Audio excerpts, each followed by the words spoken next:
Toby and the Stout Gentleman. Toby is a tram engine. He is short and sturdy. He has cowcatchers and sideplates, and he doesn't look like a steam engine at all.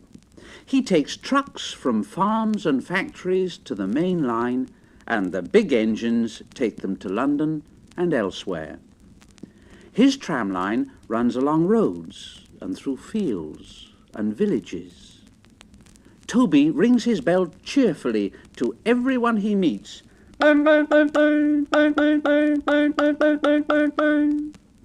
He has a coach called Henrietta, who has seen better days. She complains because she has few passengers. Toby is attached to Henrietta and always takes her with him, as he says. Well, you never know. She might come in useful one day. But Henrietta is never very happy. It's not fair. It's not fair at all.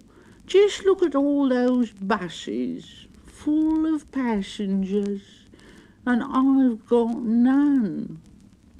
I remember the day when I used to be full of passengers and have 9 trucks following behind me, but now there are only 3 or 4. Yes, it was sad, because now the farms and factories sent their goods mostly by lorry. Toby is always careful on the road. The cars, buses and lorries often have accidents. Toby hasn't had an accident for years, but the buses are crowded and Henrietta is empty. It puzzles Toby. I can't understand it. I can't understand it. People come to see Toby, and they come by bus and stare at him and laugh and say, "Oh, isn't he quaint? Oh, yes, isn't he quaint?" They make Toby cross. One day, a car stopped close by, and a little boy jumped out and called to his sister, "Come on, Bridget! Come on, Bridget! Come on!" And together they ran across to Toby. 2 ladies and a stout gentleman followed. The gentleman looked important, but nice. The children ran back. "Oh, come on, Grandfather! Oh, come, Grandfather! Do look at this engine!" And seizing his hands, they almost dragged him along. The stout gentleman said, "Well, well, well, well, that's a tram engine, Stephen, a tram engine." "Oh, may we go in it, Grandfather? Oh, please, may we go in, please?" "Oh, very well, all right." And the stout gentleman and his family went for a ride to the junction. There they waited for Toby to take them back to their car. And the stout gentleman said to Toby, "By the way, what is your name?" Oh, Toby, sir." "Oh, Toby, is it? Well, thank you, Toby. Thank you very much for a very nice ride." Thank you, sir. Thank you very much indeed, sir." And Toby said to himself, "Now, this gentleman is a gentleman who knows how to speak to engines." The children came every day for a fortnight. Sometimes they rode with the guard, sometimes in empty trucks, and on the last day of all, the driver invited them into his cab.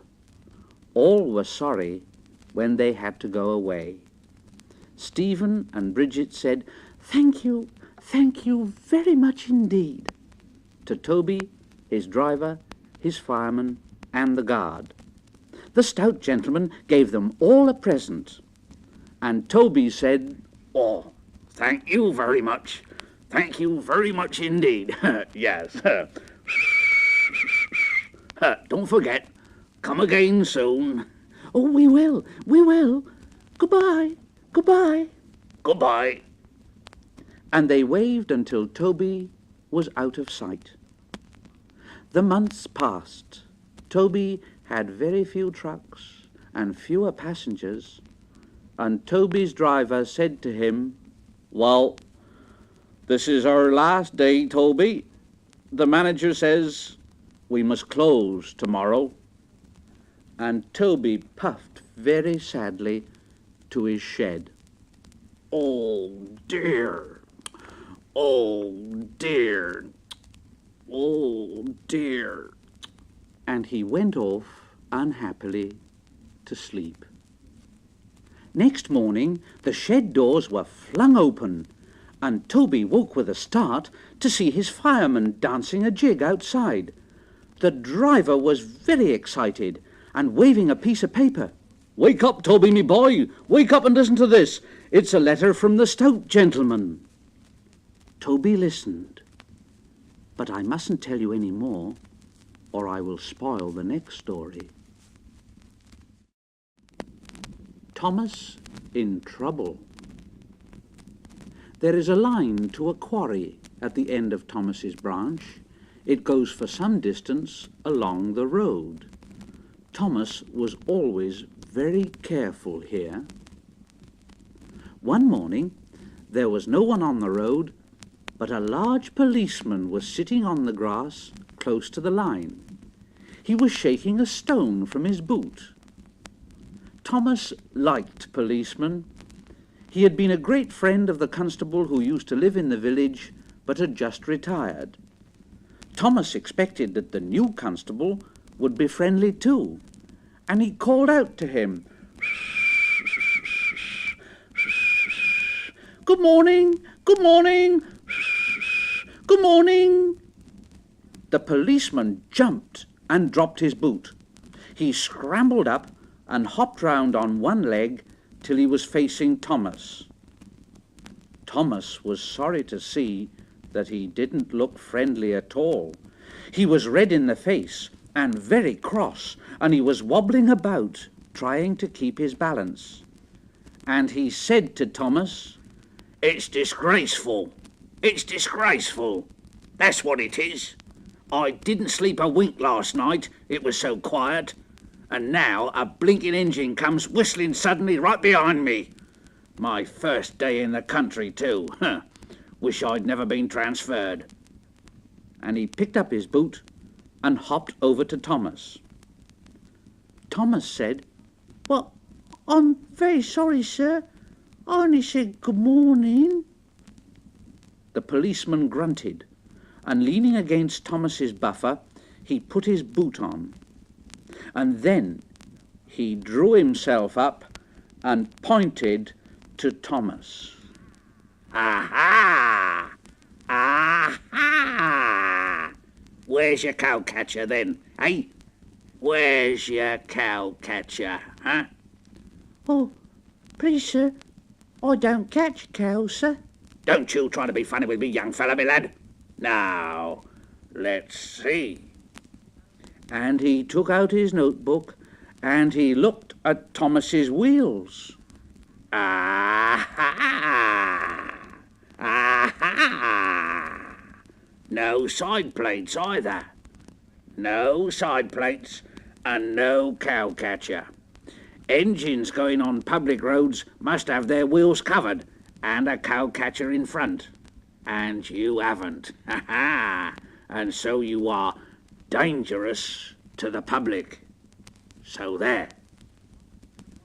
Thomas's driver said, "Oh, look, that's rubbish, Constable. We've been along here hundreds of times and never had an accident." "Oh, have you? Then that makes it worse, don't it? I'll just have to make a note of that. A regular lawbreaker. That's what you are. A regular lawbreaker. I shall report this." Thomas puffed slowly away.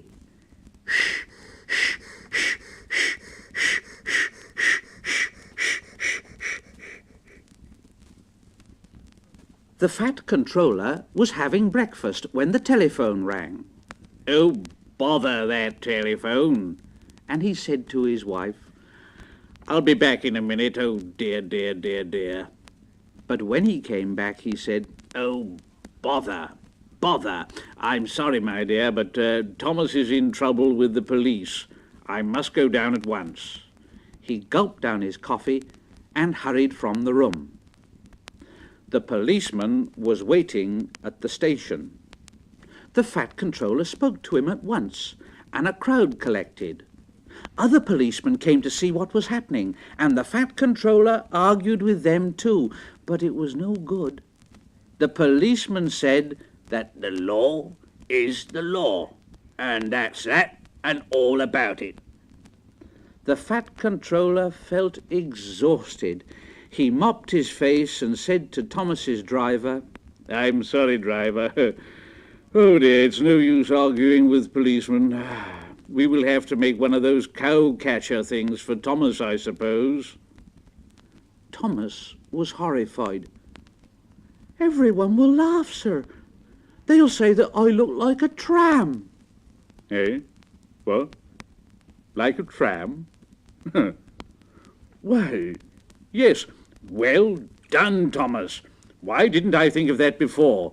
We want a tram engine. Now, when I was on my holiday, I met a nice little engine called Toby.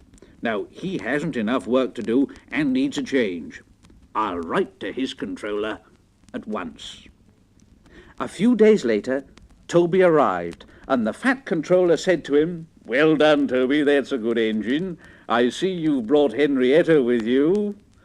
Oh, you don't mind, sir, do you? But the station master wanted to use her as a hen house, and that would never do, sir, would it?" "Oh, no, indeed it wouldn't. We couldn't allow that." Toby made the trucks behave even better than Thomas did. At first, Thomas was jealous, but he was so pleased when Toby rang his bell and made the policeman jump that they have been firm friends ever since.